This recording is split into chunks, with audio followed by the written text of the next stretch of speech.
Ici, c'est la Chine.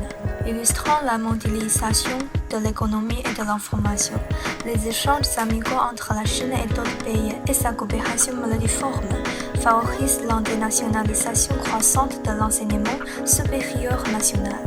Aujourd'hui, le français est appris par plus de 120 000 étudiants chinois. En Chine, les pays francophones ont plusieurs consulats et maintenant il n'y a qu'un pays francophone qui n'a pas établi de relations diplomatiques avec la Chine.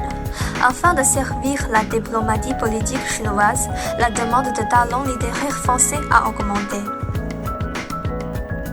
En outre, la Chine entretient de nombreuses relations commerciales avec les pays francophones. Avec le développement de l'initiation sans durée route, le secteur des entreprises de haute technologie chinois a renforcé sa coopération en Afrique. Et les perspectives sont d'objectifs.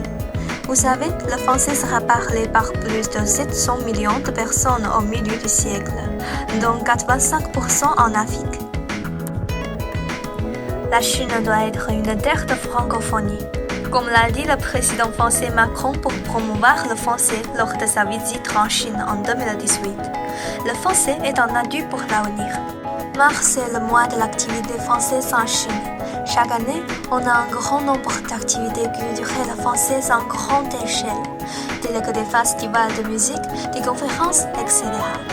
Cette année, il a eu également plein de récoltes. Comme le ministère chinois de l'Éducation a officiellement inscrit le français en tant que matière d'enseignement secondaire, de plus en plus de lycées, de collèges et même d'écoles élémentaires sont ouverts de classes de français. Prenez Guangzhou par exemple.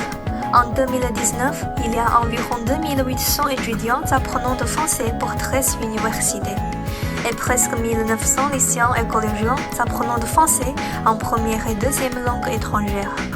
Et dans langue optionnelle, il y a 12 écoles qui proposent du français. Par rapport à l'année dernière, il y a une belle progression. Le français est de plus en plus populaire en Chine. On a une confiance inébranlable pour le français et la Chine, qui ont un avenir radieux.